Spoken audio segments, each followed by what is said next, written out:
malengo yetu tuliyojiwekea, ninaamini kuja kufika tarehe 9 tutakuwa tumefikia katika lengo fulani, hata kuvuka nusu. Amen, amen, amen. Yeah. Kwa hiyo tunaamini tu Mungu wetu atatusaidia, maana yuko pamoja nasi. Haleluya. Basi hebu shika daftari lako na kalamu. Tukiendelea na somo letu la kazi za Roho Mtakatifu, na niseme tu kwamba kanisa ni mtu. Kanisa sio watu, kanisa ni mtu. Na kwa sababu wewe ni mtu, ni kanisa. Hebu sema, mimi ni mtu, ni kanisa. Sema kwa nguvu, mimi ni mtu, ni kanisa. Kile cha Yohana sura ya 4, tuangalie hapo. Anasema kuanzia ule mstari wa 24 kuanzia 23. Lakini saa inakuja, nayo saa ipo, ambayo abudu halisi watamwabudu Baba katika roho na kweli, kwa maana Baba awatafuta watu kama hao wamwabudu. Kwa hiyo kumbe kuna kuabudu lakini sio halisi. Kuna kuwa mtu mwabudu lakini sio halisia. Kwa hiyo kuabudu ambako sio halisia hakuwezi kuleta matokeo. Kuabudu kuko kwa aina mbili. Kuna kuabudu halisi na kuna kuabudu isivyo halisi. Ndio maana hapo Yesu akasema waabuduo halisi, yaani mtu ambaye yuko sahihi, ibada yake itakuwa ni ibada ya kiroho. Sio taratibu hizi tunazozifanya. Ibada sio kama tulivyofundishwa kutoka kwenye dini. Ibada futa katika mtazamo wako na mawazo yako unavyofikiri. Mungu anaposema ibada ni mtu, inaanza na mtu. Yaani unaanza wewe ukiwa na ibada utamwabudu Mungu. Sasa huwezi kumwabudu Mungu bila kuwa na Roho Mtakatifu. Inasema Mungu ni roho, nao wamwabuduo imewapasa kumwabudu katika nini? Katika roho na kweli. Sasa huyu anayekufanya uabudu katika roho na kweli ni roho nani? Sema kwa nguvu, roho. Tunaenda kuangalia kazi za Roho Mtakatifu. Tumeanza wiki tukaangalia kazi. Kwa hiyo tunaendelea na kazi hizo. Na nilisema kazi mojawapo ni kuleta tabia ya Kristo ndani ya mtu. Roho Mtakatifu huwa anakuja kuleta tabia mpya. Tabia mpya. Ukisoma kitabu kile cha Kumbukumbu la Torati sura 20, Kumbukumbu la Torati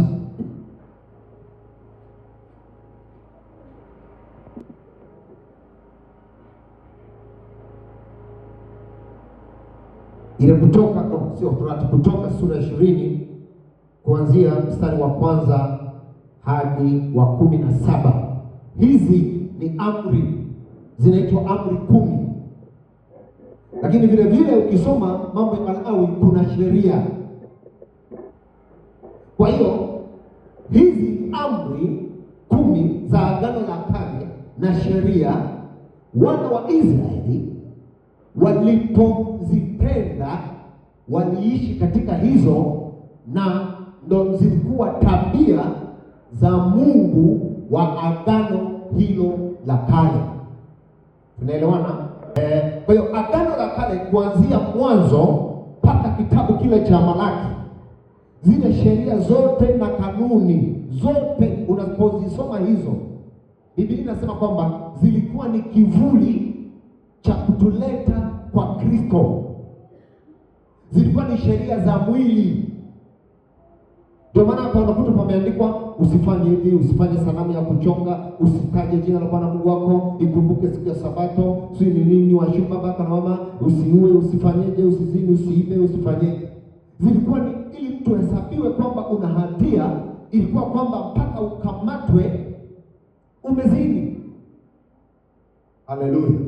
Ili uonekane unakosa mpaka ukamatwe umeua, umemwaga kabisa damu ya mtu, umeua.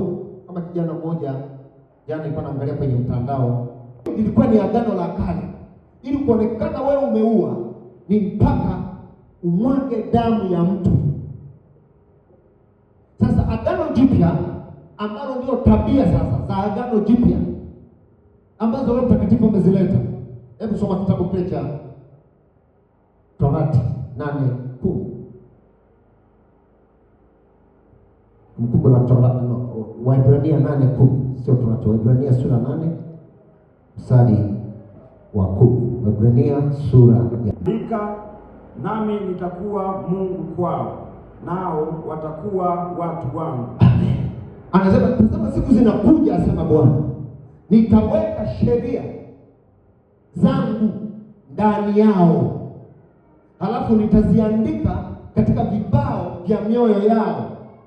Soma hiyo 10 ule mstari wa kwanza. Anasema Torati, basi Torati kwa kuwa ni kivuli cha mema yatakayokuwa, na si sura yenyewe ya mambo hayo, kwa dhabihu zile wanazozitoa kila mwaka daima, haiwezi wakati wowote kuwakamilisha wakaribiao. Yaani Torati iliweka utaratibu wa dhabihu kwamba ukifanya kosa unaenda kutoa dhabihu, unatoa ng'ombe, unatoa wanyama, unachinja, unafanya chochote. Biblia inasema kwamba zile dhabihu walizokuwa wanazitoa zilikuwa haziwezi kuwakamilisha wanadamu. Walikuwa hawawezi kuwa na tabia nzuri, walikuwa hawawezi kuishi kama Mungu anavyotaka. Ndio maana akasema ninauleta agano jipya. Haleluya. Na anasema ule mstari wa 13, Waebrania 8:13, kwa kule kusema agano jipya amelifanya lile la kwanza kuwa kuukuu, lakini kitu kianzacho kuwa kikuukuu na kuchakaa ki karibu na kutoweka. Kwa hiyo sisi tuko kwenye agano jipya. Agano jipya limeanza lini? Tangu Yesu alipokuja. Kwa hiyo tunapozungumza tabia, Roho Mtakatifu huzaa tabia, analeta tabia zingine ndani. Haji kurekebisha tabia za nje, kwa sababu wanadamu ni roho, akirekebisha ndani, huku nje patakuwa salama. Haleluya. Pigie Bwana Yesu makofi mazuri. Huzaa tabia. Sema Roho Mtakatifu huzaa tabia. Sema kwa nguvu, Roho Mtakatifu huzaa tabia. Ongeza tena, Roho Mtakatifu huzaa tabia. Tunapozungumza tabia ni kutoka kwenye kitabu kile cha Wagalatia sura ya 5 kuanzia mstari wa 22. Hebu naomba mtu asome hapo. Wagalatia 5 mstari wa 22. Soma. Lakini tunda la Roho ni upendo, furaha, amani, uvumilivu, utu wema, uaminifu, upole, kiasi. Juu ya mambo kama hayo hakuna sheria. Umeona? Tunda la Roho. Hizo ndizo tabia. Tunda la Roho. Huwezi ukawa na upendo, huwezi ukafanya wema, huwezi ukafanya chochote kama Roho Mtakatifu hajazaa hizo tabia. Biblia inasema kwamba tunda la Roho, maana ni tabia. Ukitaka kujua tabia ya mwembe, si unapata maembe? Tabia ya chungwa unapata machungwa. Tabia ya mlimao, tabia kila kila kitu utapata matunda yake. Sasa tabia, tunapozungumza tabia za Roho Mtakatifu ni zile tabia katika Wagalatia sura ya 5, kwamba tunapokuwa tumeokoka tunaanza kupewa tabia zingine mpya, ambayo ni Wagalatia sura ya 5 mstari wa 22. Ukisoma Mathayo 5 mstari ule wa 20, Mathayo 5 mstari kuanzia wa 20, tuangalie tofauti hapo. Inasema, maana nawaambia ya kwamba haki yenu isipozidi haki ya Mafarisayo, hamtaingia kamwe katika ufalme wa Mungu. Mafarisayo ni nani? Mafarisayo ni watu walioshika sheria za Musa na amri za Musa. Sasa Yesu anajaribu kulinganisha. Mafarisayo zinamaanisha ni zile tabia za nje. Mafarisayo walikuwa wanadili na nje, wanadili mtu amenawa, huyu mtu hazini. Ndio maana yule mwanamke aliyezini, Biblia inasema kwamba alikamatwa akapelekwa kwa Yesu, alafu Yesu hakumhukumu. Kwa nini? Yesu alikuwa anaona tatizo liko ndani. Ile Mafarisayo kwa sababu amemuona nje na kwa sababu Torati na waagiza apigwe mawe, Yesu akasema hapana, nimekuja kuleta agano jipya. Hata pigwa mawe, mimi nitapiga mawe kwanza ya ndani. Haleluya, haleluya. Kwa hiyo haki, maana kulikuwa na haki inayopatikana kwa matendo ya mwili. Yaani mtu alipokuwa ameacha kufanya vitu fulani alijihesabia haki. Sasa agano jipya anakuja Yesu, maandiko anasema yeye alifanyika dhambi. Katika dhambi yake asiyekuwa na dhambi akamfanya kuwa dhambi ili tupate kuhesabiwa haki kupitia yeye.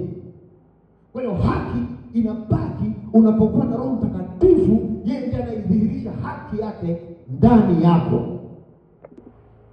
Imeandikwa, mmesikia mstari wa 21, watu wa kale walivyowaambiwa usiue,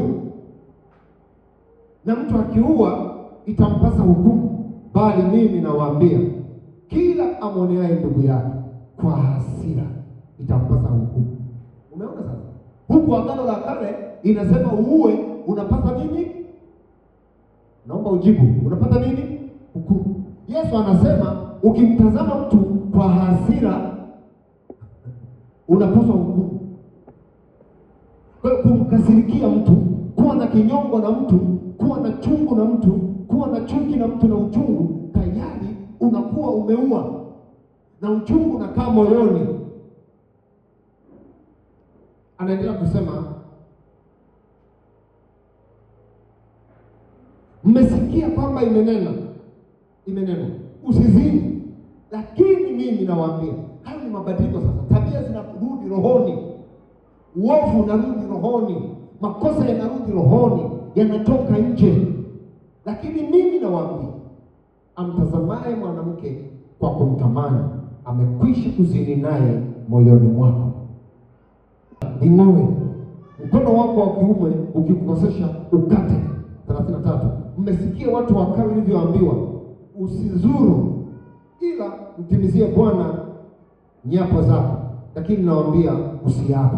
Mmesikia 38 kwamba imenenwa jicho kwa jicho na jino kwa jino, lakini mimi nawaambia msishindane na mtu muovu, lakini mtu akupigaye shavu mgeuzie na la 10. 43, mmesikia kwamba imenenwa umpende jirani yako na umchukie adui yako, lakini mimi nawaambia wapendeni adui zenu, waombeeni wanaowaudhi, ili mpate kuwa wana wa aliye juu. Agano jipya, tabia zinatoka mwilini, zinaanza ndani. Huwezi ukaua ukamwaga damu bila kutengeneza uchungu. Huwezi ukaenda kuzini bila kutamani. Huwezi ukaitukana mtu bila kuwa na hasira naye. Kwa hiyo cha kwanza kabisa, Roho Mtakatifu anapokuja anakuja kuleta tabia. Haleluya, haleluya. Hebu sema upendo. Sema upendo. Upendo umegawanyika katika sehemu mbili. kuna upendo unaohusiana na mtu kwa mtu, lakini kuna upendo unaohusiana na Mungu. Jambo la kwanza, Roho Mtakatifu akiwa ndani yako, tabia ataleta upendo wa kumpenda Mungu. Utampenda Mungu bila kulazimishwa. Utampenda Mungu bila kusukumwa. Utampenda Mungu bila kutangaziwa. Utampenda Mungu kwa wewe mwenyewe kujitoa, kwa sababu ndani yako yuko Roho Mtakatifu anayekuongoza katika kumpenda Mungu. Warumi Mithali 8:17. Naweza kusoma Mithali 8:17. Na wale wanitafutao kwa bidii wataniona. Utajiri na heshima ziko kwangu, naam, utajiri udumuo na haki pia. Matunda yangu kupita dhahabu, naam, dhahabu safi, na faida yangu kupita fedha iliyo teule. Amen. Kwa Roho Mtakatifu, cha kwanza analeta tabia ya Mungu. Tabia ya Mungu ni upendo. Unampenda Mungu, yanayoonyesha unampenda Mungu. Jambo la kwanza ni mahusiano yako na yeye ya kila siku. Biblia inasema pendo la Kristo lathibitisha. Mahusiano yako na yeye, hautahitaji kusukumwa kufanya mahusiano na Mungu. Ndio maana nasema nawapenda wale wanipendao. Yesu ni pendo. Roho Mtakatifu anaitwa roho wa upendo. Kwa hiyo atakuongoza kumpenda Mungu. Na vigezo vya kumpenda, nimesema namba moja, mambo yanayoonyesha unampenda Mungu ni mahusiano yako na yeye. Tunapozungumza mahusiano yako na Mungu, yamegawanyika katika maeneo yafuatayo. Jambo la kwanza linaloonyesha mahusiano yako wewe na Mungu ni kumwabudu.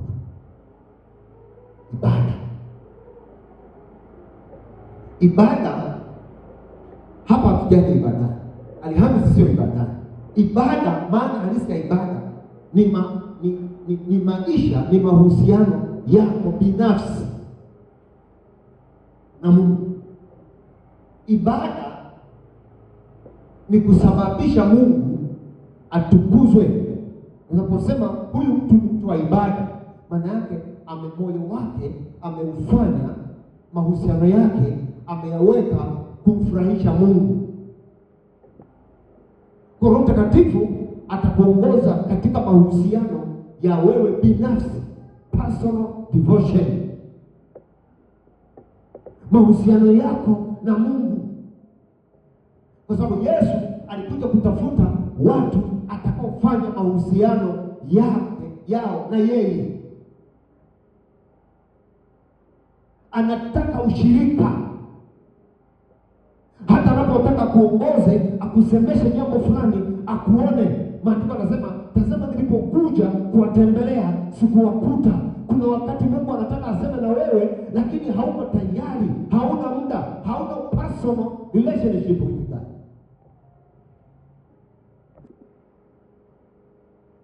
Kwa hiyo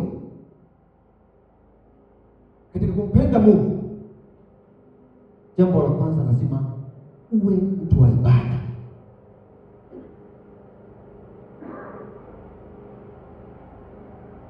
Kumwabudu Mungu ni kumpa heshima Mungu.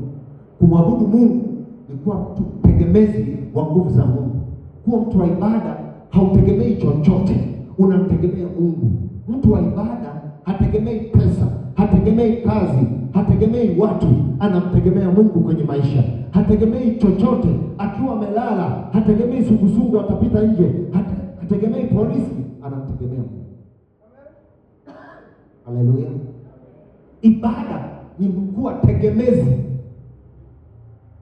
kuwa tegemezi wa nguvu za Mungu, kuwa tegemezi wa msaada wa Bwana.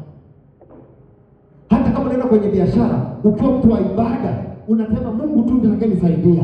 Ukienda kazini, unasema tu Mungu atakayenifanya niifanye kazi vizuri, kwa sababu tegemeo lako ni Mungu. Kwa hiyo mahusiano ni pamoja na kwa mtu wa ibada. Hilo la kwanza. La pili, utamtumikia Mungu. Yohana 21:15. Kigezo cha kumpenda Mungu. Namba 2, kumtumikia Mungu. Nimesema namba 1 ni mahusiano yenye kipengele cha kuabudu, lakini namba 2, kigezo cha huyu mtu anampenda Mungu ni kumtumikia Mungu. Yohana 21 kuanzia mstari wa 15. Biblia inasema, basi walipokwisha kula, Yesu akamwambia Simoni Petro, je, Simoni wa Yohana, wewe wanipenda kuliko hawa?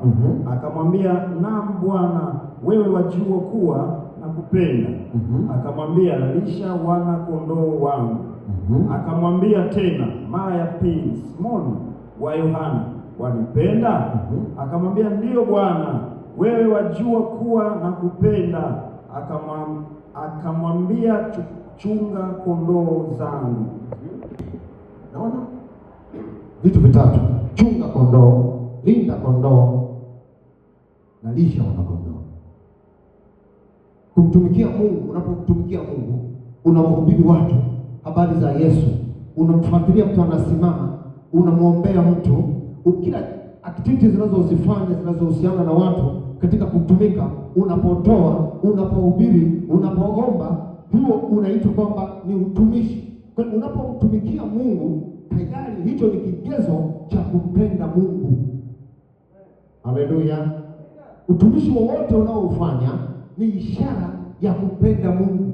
Kitu unachokipenda hutasukumwa, hata asipofanya fulani hutanung'unika kwa nini hajafanya. Amen. Asipoomba fulani hutanung'unika kwamba fulani mbona hajikuomba. Utaomba wewe. Asipohubiri fulani utahubiri, kwa sababu wewe unaongozwa na upendo wa Kristo ndani. Namba 3, kigezo cha upendo ni mahusiano yako na watu.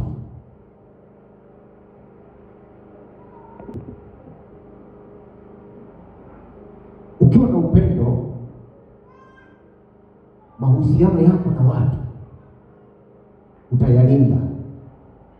Hautakuwa tayari moyo wako kumuumiza mtu.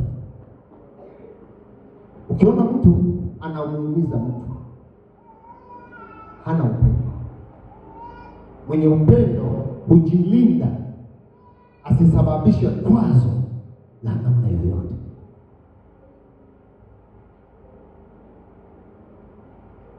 Kwazo la namna yoyote kwa mtu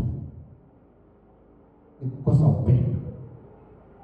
Kwa Roho Mtakatifu anapokuja ndani, ndio maana amesema upendo. Na katika Yohana 13:34 Yesu anasema, amri mpya nawapa, pendaneni. Agano jipya na upendo.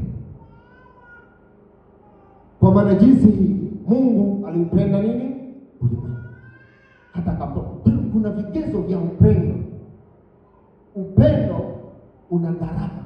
Ukitaka upendo, kumpenda Mungu au kupenda watu, ni lazima ujikatae wewe, uwe tayari kujidhabihu. Haleluya, haleluya.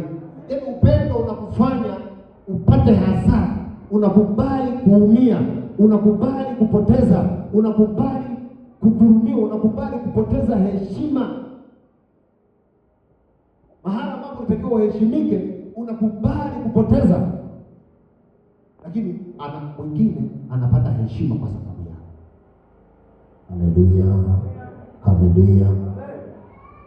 Kitabu kile cha Warumi sura ya 14 kinazungumza mahusiano ya mtu kwa mtu, kuanzia mstari wa 1 hadi wa 23. Hii sura, tabaka la kwanza linakula nyama, tabaka la pili linaona nyama ni dhambi, ni kosa. Sasa mitizamo, unaweza kumhukumu mtu kwa jambo fulani. Lengo la hii paragraph na hii sura ni kulinda mawazo ya mtu na uelewa wa mtu. Haleluya, haleluya. Kwa mfano, kulikuwa na mchungaji mmoja huko kwetu, yeye alikuwa hawezi kula pilipili. Alikuwa anasema ukila pilipili utamkwaza Roho Mtakatifu. Yaani ukila pilipili Roho Mtakatifu atakwaza. Kwa hiyo yeye alikuwa anajua Roho Mtakatifu anakwazwa na nini? Maana anajua akimeza pilipili Roho Mtakatifu ataenda kukwazika ndani kwake. Unaona? Sasa alikuwa hali pilipili, tulimzoea hivi. Kwa hiyo katika vitu mtu anaweza akawa na udhaifu katika eneo fulani la uelewa. Mfano anasema katika Warumi hiyo, yeye aliye dhaifu wa imani mkaribisheni, wala msimhukumu mawazo yake. Mtu mmoja anayo imani anakula vyote, lakini yeye aliye dhaifu wa imani hula mboga. Yeye alaye asimdharau asiyekula, wala yeye asiyekula asimhukumu huyo asiyefanyaje, asikula. Kwa maana Mungu amemkubali, yaani wote Mungu amewafanyaje, amewakubali. Ndio haya maisha ya kuhukumiana, fulani iko hivi, fulani atafanya hivi. Upendo hautahukumu mtu, lakini upendo utakuongoza kumtoa mtu mahala alipo kumfikisha hatua nyingine. Pigie Bwana Yesu makofi. Upendo hauangalii dosari. Ukiwa na upendo hutatafuta dosari kwa mtu, hutatafuta wapi amekosea, lakini upendo utakuongoza kuhakikisha kwamba hiyo dosari unaifunika na unamweka kwa Bwana, anakuwa mtu sahihi. Haleluya, haleluya.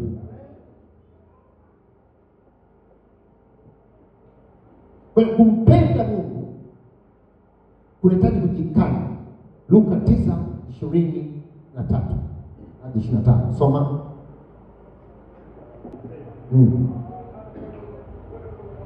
Nawaambia wote, mtu yeyote akitaka kunifuata na ajikane mwenyewe, ajitwike msalaba wake kila siku anifuate.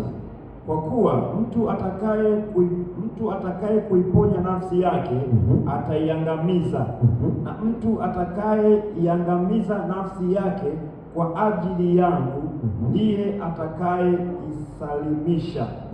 Kwa kuwa yamfaa nini mtu kuupa ulimwengu wote kama akijiangamiza au kujipa malaika? Warumi sura 8:35 inasema hivi, ni nani atakayetutenga na upendo wa Kristo? Je, ni dhiki, shida, adha, au njaa, uchi, au hatari, au upanga? Ni nani? Ukimpenda Mungu unajikana. Hakuna kitu kitakachokutenga na hilo pendo. Usimwache Yesu kwa sababu ndugu wamekukataa, watu wamekukataa, watu wanakusema hivi, usiache. Haleluya. Maana atakayekana nafsi yake ndiye atakayeokoa.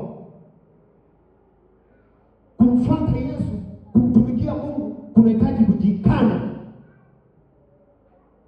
Kuishi na Yesu kunahitaji kupoteza faida yako. Kujikana ni kumpa nafasi ya kwanza Mungu na kuwa tayari kuhatarisha maisha yako. Upendo unakufanya ujikane. Ndio maana Yesu, maandiko anasema, aliona kule kuwa sawa na Mungu sio kitu cha kusikamana nacho, akaacha utukufu, akaja aliacha.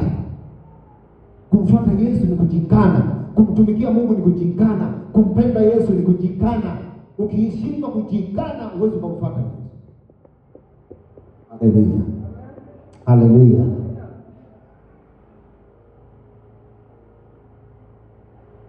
Kumpenda Yesu kumwingiza kila siku. Yohana 14:23 na 24.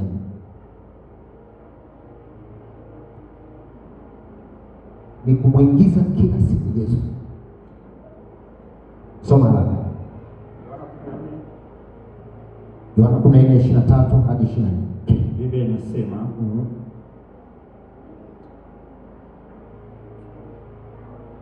Yesu akajibu akawaambia, mtu akinipenda atalishika neno langu, na Baba yangu atampenda, nasi tutakuwa kwake na kufanya makao kwake.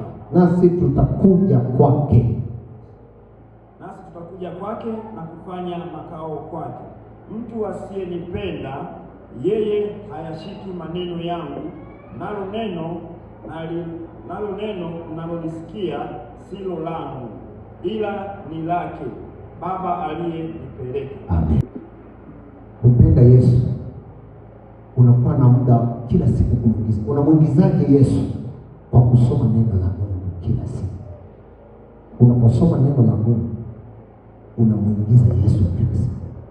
Unapoingiza Yesu, unaingiza taarifa za mbinguni. Unaposoma neno, unaingiza taarifa za kiroho. Unajenga ushirika wako, unajenga mahusiano yako. Kwa kumpenda Mungu unahitaji kujikana. Haleluya, haleluya. Tunda la Roho ambao ni upendo, ni tabia. Ili uwe na upendo, lazima hivi vigezo na haya maelezo niliyokupa yakae, yaishi. Anayafanya hayo Roho Mtakatifu ni yeye anapoleta hiyo tabia ambayo namba moja ni tunda la Roho, ikianza na upendo. Haleluya. Nilofundisha nikaeleza hivi, Roho Mtakatifu huwa afanye renovation. Yaani renovation ni sawa kwamba mnataka kukarabati nyumba, mnakwangua rangi hii, mnatoa, mkimaliza. Agano la Kale ndio lilikuwa linafanya hivyo. Agano Jipya anapoleta tabia njema ndani yako, anapanda wema, anapanda tunda la Roho. Akipanda tunda la Roho, tayari zile tabia za nje zinaanza kufa zenyewe automatic. Amen. Kwa hiyo unapomwona mtu ana tabia za nje zimempeka, ujue Roho Mtakatifu hayupo ndani yake. Upendo tumemaliza. Namba 2, furaha. Tunda la Roho ni furaha. Lazima siku zote utafurahi. Utakuwa mwenye furaha. Haijalishi, ninasema furaha ya Bwana ni nguvu yangu. Haijalishi umekosa hela, haijalishi, yaani ndani yako atakuletea furaha. Kazi ya furaha ni kukufanya kustahimili mapito magumu yenye kukuumiza moyo. Roho Mtakatifu atakupa amani, atakupa peace, utulivu wa ndani. Umekula mchicha, umekula dagaa, umekula sui nini matembele, unajisikia amani, hulalamiki wala huwezi kumkufuru Mungu kama mke wa Ayubu. Mke wa Ayubu alipoona mapito yamekuwa mengi, ng'ombe zimeondoka, watu wamekufa, watoto wake 7 wameondoka, ng'ombe zote zimeondoka, kondoo wameondoka. Biblia inasema alifuata mume wake akamwambia, mkufuru Mungu tufe tu na sisi, maana hatuna kitu. Watatuonaje? Unaona matajiri wengi waliokuwa na mali zikiisha, kwa nini wao wanapata shida? Kwa sababu anawaza watu watanionaje? Nilikuwa na renji, nilikuwa na nyumba zote zimeuzwa na benki, nilikuwa na hiki, yale mawazo yanampelekea mabaya. Lakini ukiwa na Roho Mtakatifu atakufanya ufurahi, kwa sababu atakwambia hiki kilichokufa kitakuja kufufuka kingine. Na ndio maana Ayubu, watoto wake wote walikufa, ndugu wakamwacha, ugonjwa ukambana, akabaki peke yake. Kuna season, kuna nyakati kila kitu unachokifikiri kinakufa, kinakufa. Sasa watu wamtaki. Kuna wakati Mungu anataka kutengeneza kitu ulichokiona ni kizuri, unaona kinaharibika. Ulikuwa umetengeneza mradi mzuri, unaona mbona kumbe. Usipaswi kulalamika. Roho Mtakatifu yuko kazini, anataka achukue kitu kingine kipya katikati ya hilo tatizo. Ndio maana Ayubu, Biblia inasema vyote vilivyoondoka. Ukisoma, Mungu alimrudishia mara 7. Akawa na mali nyingi, akawa na kondoo mara 7, akawa na ng'ombe mara 7, kila kitu kikaongezeka. Lakini wakati wa tatizo, mpaka watu wanaenda kumsalimia, wanamuona kwamba huyu sasa Mungu amemwacha. Anamwambia, sasa una Mungu gani? Mwingine rafiki yake anaitwa Mtemani, akamwambia, mbona ungekuwa na Mungu yasingekupata haya. Nataka nikueleze, wote mwenye Mungu lazima mabaya yamwandame. Yanapomwandama ni ishara ya kutengenezwa na kuvuka kwenda ng'ambo. Haleluya, haleluya. Usifurahie tu. Ndio maana watu wengi wao wanamwacha Yesu, kwa sababu anaahidiwa, kija kwa Yesu utapata gari, utapata nyumba, utapata hiki. Akivikosa vile anasema, mbona niliahidiwa hiki sikipata, ngoja nikajaribu na huko. Usije kwa Yesu kwa sababu kitu fulani. Uongozwe na upendo wa Kristo. Haleluya, haleluya. 3, 4, uvumilivu. Roho Mtakatifu analeta uvumilivu. Maandiko yanasema, vumilieni hata kuja kwake Bwana. Uvumilivu. Watu wengi wanashindwa kufikia malengo, hata biashara. Unapoona mtu amekuwa tajiri, ana mabasi, ana nini, ukiuliza biashara alizozifanya zingine utacheka. Lakini yule aliyekosa uvumilivu alikimbia. Uvumilivu, kuvumilia ni tunda la Roho. Utu wema, tunda la Roho tu, tabia za Roho. Wema, maana ya neno utu wema, wema ni kumaliza tatizo bila wewe kujikwaa. Yaani unapitia jambo wakati fulani au jambo fulani, unalimaliza bila wewe kuumia. Huyo ndo anaitwa nani? Mtu mwema. Lakini ukimaliza tatizo na wewe umeumia, umekosa wewe. Kwa hiyo Roho Mtakatifu atakufanya uishi katika hizo tabia, utakuwa mwema. Kanisa, unapaswa uwe mtu mwema. Uwe mwema kwa watu, uwe mwema kwa majirani, uwe mwema kwa watu unaoishi nao, uwe mwema kanisani, uwe mwema kwa wapendwa. Haleluya. Sio mwema tu uwatakie mema. Fadhili, hutakosa kufadhili. Maandiko yanasema upendo haukosi kuwa na fadhili. Upendo haukosi kuwa na adabu. Lazima Roho Mtakatifu anapokaa ndani yako, utakuwa mtu wa kufadhili. Hutakuwa bahiri, hutaonekana kwamba unaumia. Hata ukiambiwa Ibrahimu, kwa sababu alikuwa na pendo la Kristo ndani. Hivi nasema alipoambiwa amtoe Isaka, Ibrahimu akakataa, kwa sababu moyo wake ulijaa upendo wa Kristo, ufadhili. Amen. Namba 4, uaminifu. Namba 6 kabisa, uaminifu. Hizi ndizo tabia. Roho Mtakatifu atakufanya uwe mwaminifu. Utakuwa mwaminifu kwenye usemi, utakuwa mwaminifu kwenye kutoa ahadi, utakuwa mwaminifu kwenye ibada, utakuwa mwaminifu kwa kila kitu utakachoambiwa kufanya. Uaminifu. Hautakuwa muongo. Haleluya. Anania alikufa madhabahuni kwa sababu alisema uongo. Kwa hiyo ukiwa mwaminifu, maana tunda la Roho litakaa ndani yako. Upole. Upole ni hali ya utulivu.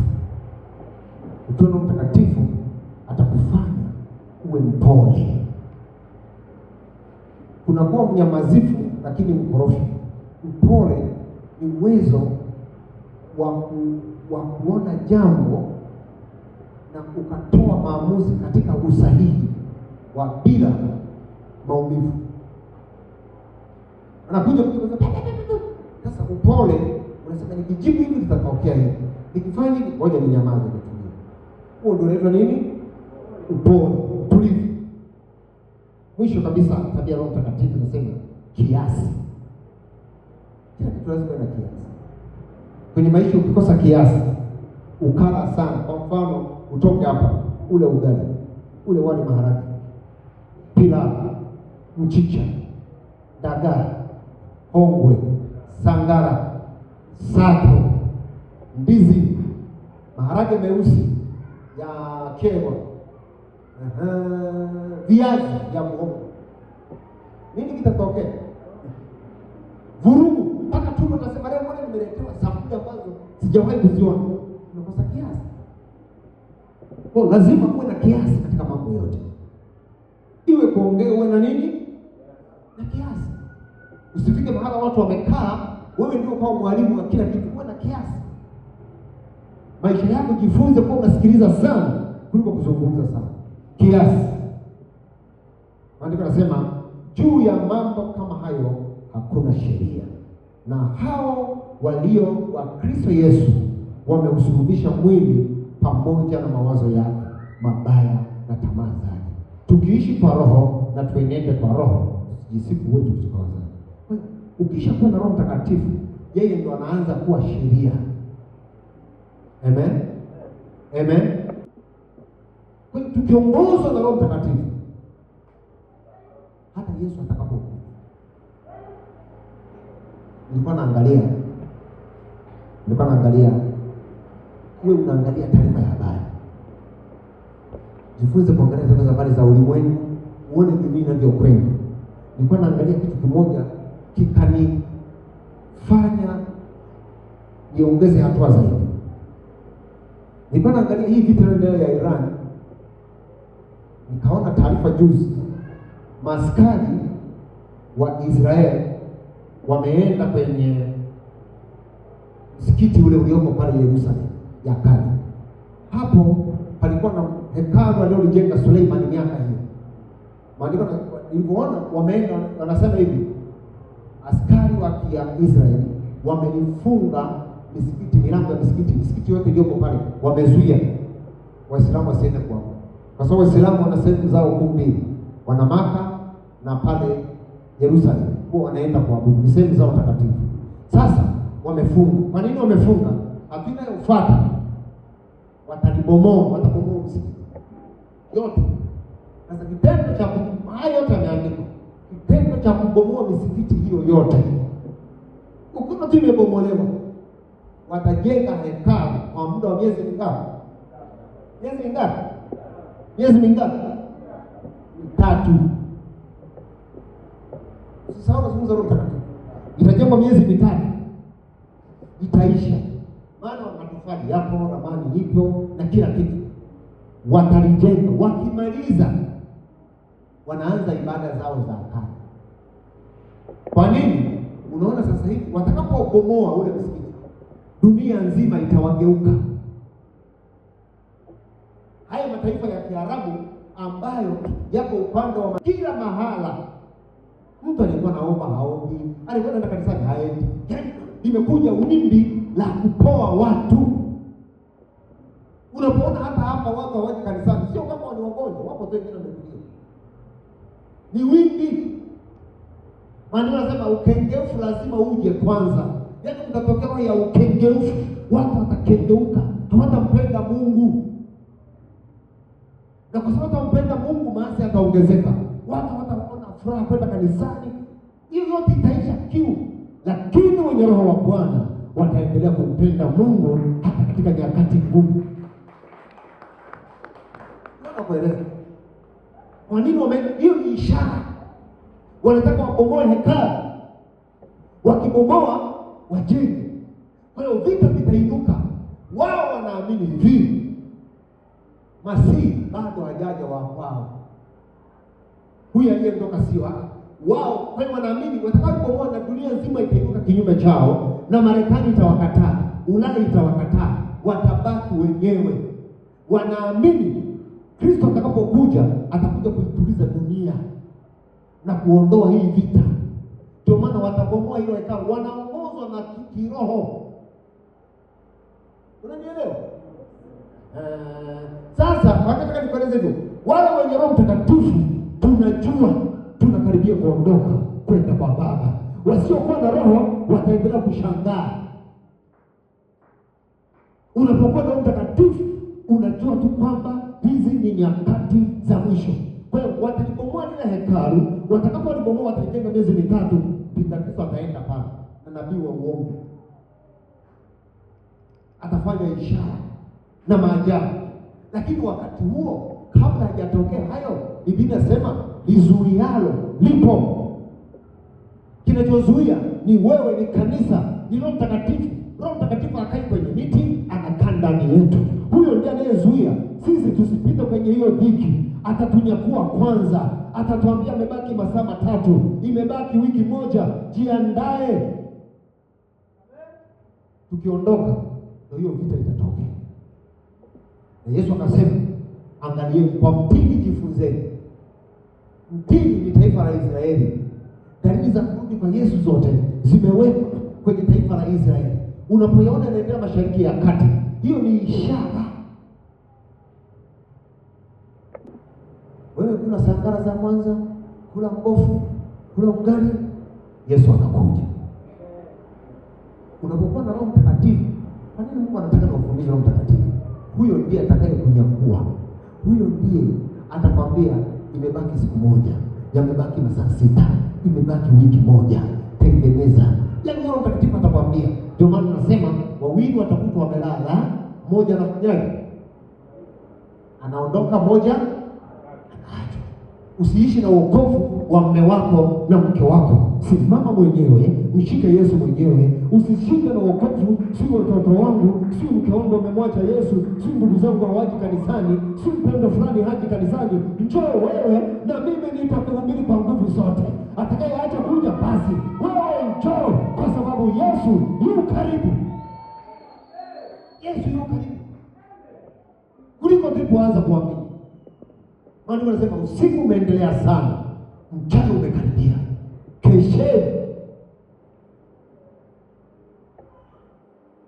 Wewe unakesha bila kuwa na Roho Mtakatifu. Roho Mtakatifu ndiye atakunyakua. Roho Mtakatifu ndiye atakubeba, atautoresha mwili, atakunyanyua mlaki Yesu aliye. Roho Mtakatifu wanasema Kiswahili cha kisasa ndio habari ya mjini.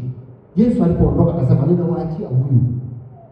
Ninapoangalia Israeli, ninapoziangalia dalili, ninapoangalia kanisa duniani, ninapoangalia kanisa Tanzania, moyo wangu unajaa huzuni.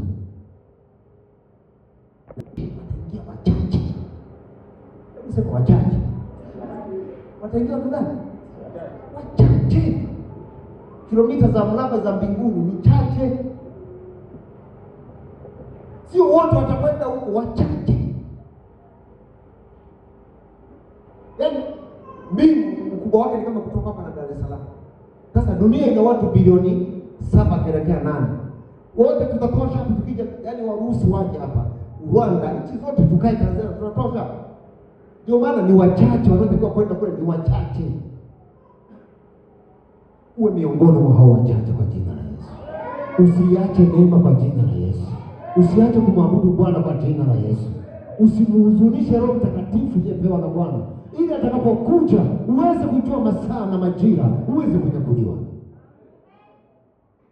Utasingizia mume wangu alinizuia nisiende kuabudu, mke wangu alinizuia, watoto wangu walinizuia, ndugu zangu walinizuia, wakaniambia sio dini yetu. Hapana, Yesu anataka wokovu, hataki dini, na anataka watu wote tujae Roho Mtakatifu. Tusimame. Naomba watu wako waabudu kupita hapa. Nitaomba tusikie wote. Nataka tujae Roho Mtakatifu. Angaza maisha yangu kwa rehema yako. Inua mikono yako. Badili historia yangu na mbinguni. Angaza maisha yangu kwa rehema yako. Badili historia yangu. Ninaomba Bwana unisikie. Roho wako akae pamoja nami. Ninaomba Bwana unisikie. Roho wako akae pamoja nami. Ninaomba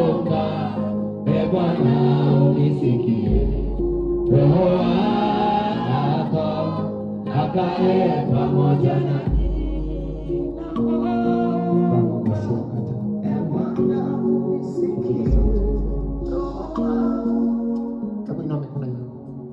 funua kinywa chako, funua kinywa chako kwa imani, anza kuomba, punguza moyo, funua kinywa chako, anza kumwabudu Roho Mtakatifu, neno kwa lugha kwa jina la Yesu. Wewe ndio kanisa, wewe ndio kusudiwa na Bwana, wewe ndio kusudiwa na Mungu. Yesu yu karibu. Bila kuwa watakatifu, bila kuwa na Roho Mtakatifu, bila kuwa na tabia za Roho Mtakatifu, huwezi kumwona Bwana. Tunamwona Bwana kwa uwezo wa Roho Mtakatifu. Ndio maana anaitwa Roho wa neema, Roho wa neema, Roho wa uwezo, Roho wa utukufu. Unahitaji kujaa Roho Mtakatifu, unahitaji kujaa neema ya Roho Mtakatifu.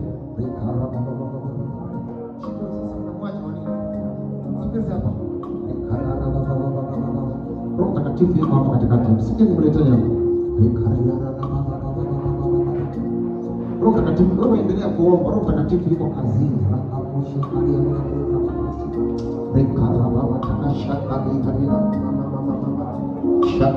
Chapa mikono yako ukimwabudu Roho Mtakatifu. Anza kuomba katika Roho Mtakatifu. Nenda kwa lugha.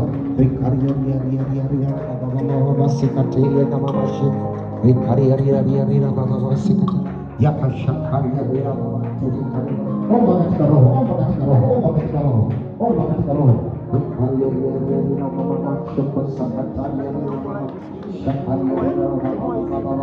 Omba katika Roho, omba katika Roho. Nenda kwa lugha kwa jina la Yesu.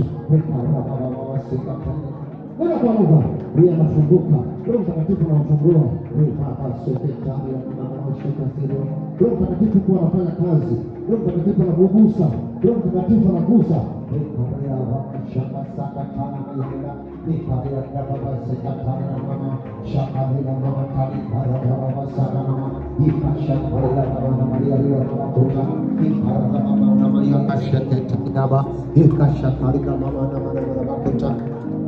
Likaria baba na maseketaria na mama shoko, likaria na mama sekretari. Roho Mtakatifu ni ishara kwamba Roho Mtakatifu yuko hapa. Anaondoa pepo, anaondoa ugonjwa, anaondoa huzuni, anaondoa mateso. Simama imara. Reko roho sekatara boli ya bokota. Likaria na mama angalia bwana. Endelea kuomba, endelea kunena kwa jina la Yesu. Nikamama yakashika sakari ya mama yakashu. Nirabobo sekatara mama yakashaka. Nikaria bila mama sekatara mama yakashaka. Chilia moyo wako kwa Roho Mtakatifu. Yakabuta tanga buta tata. Papa sokota papa. Pendo la Kristo limimine ndani yako. Pendo la Kristo limimine ndani yako. Pendo la Kristo limimine ndani yako. Pendo la Kristo limimine ndani yako. Pendo la Kristo limimine ndani yako. Pendo la Kristo limimine ndani yako. Pendo la Kristo limimine ndani yako. Pendo la Kristo limimine ndani yako. Pendo la Kristo limimine ndani yako. Kwa jina la Yesu. Rabata kalia vina mama sakatana. Yekasha kalia vina mama sakatalia vina mama sakatalia baba. Rika rabata kasekatana. Kemea huyo pepo atoke.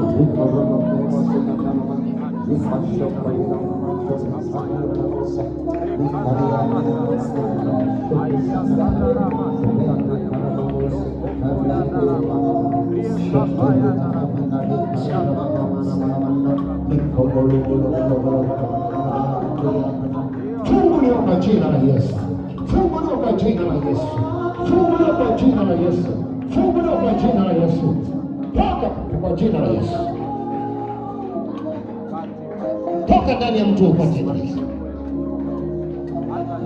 Toka kwa jina la Yesu.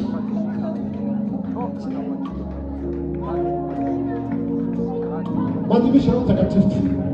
Mwadhimisha Roho Mtakatifu. Mwadhimisha Roho Mtakatifu. Shakara baba kote kaya sakata. Yeka shakara baba tabibu. Mwadhimisha Roho Mtakatifu. Mwadhimisha Roho Mtakatifu. Kosha lekale kota baba sakata. Yeka shakara baba tabibu. Mwadhimisha Roho Mtakatifu. Mwadhimisha Roho Mtakatifu. Niko rega baba sekretari ya manisha Korea baba sekretari ya mama shoka sana makuta nikari ya baba baba sha nikara baba sekretari ya mama sekretari yikashaka baba nikari baba nikari ya sekretari chukua mkono wako kuhakikisha kwamba nikari ya mama shoka nikara baba sekretari ya mama shoka mama tabi kuri pasi katari ya maisha ikashakari ya mama wangosa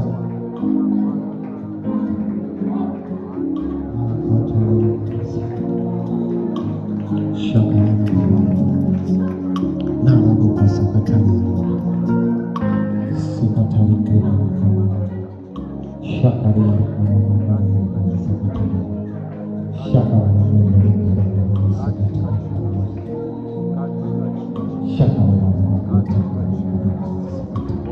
ya pasapata shukuri ya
akae pamoja Bwana Roho wako akae pamoja mbinguni, angaza maisha yako hadi historia. Mbinguni angaza maisha yako hadi historia. Mbinguni angaza maisha yako hadi historia.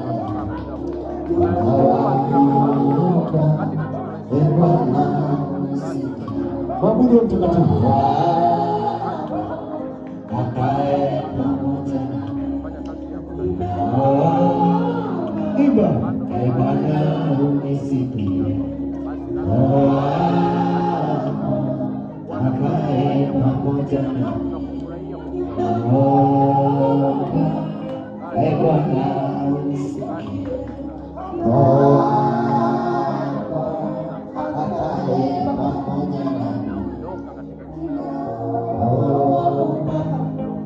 Bwana unisikie, akae pamoja nami, Bwana unisikie, akae pamoja nami, ninaomba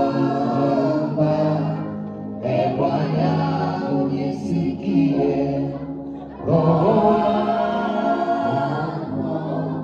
akae pamoja nami, ninaomba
Bwana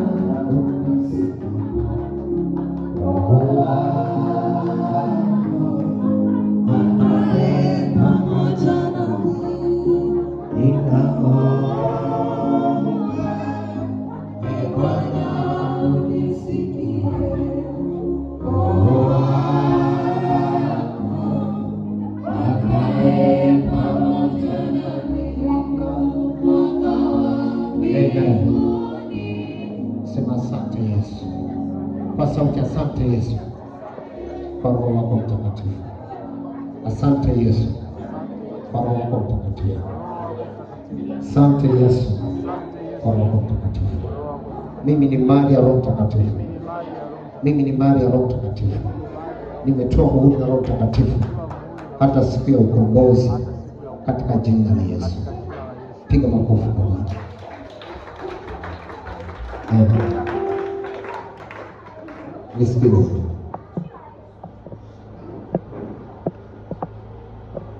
Unapotoka hapa usiombe Kiswahili. Amen. Nena kwa lugha. Usiombe nini? Kiswahili. Nena kwa lugha. Kanisa sio Kristo. Kanisa sio kundi fulani lenye amsha. Kanisa ni wewe. Utakaye kwenda mbinguni ni nani? Mimi. Ni wewe. Shika zaka yako sasa. Mtolee Bwana.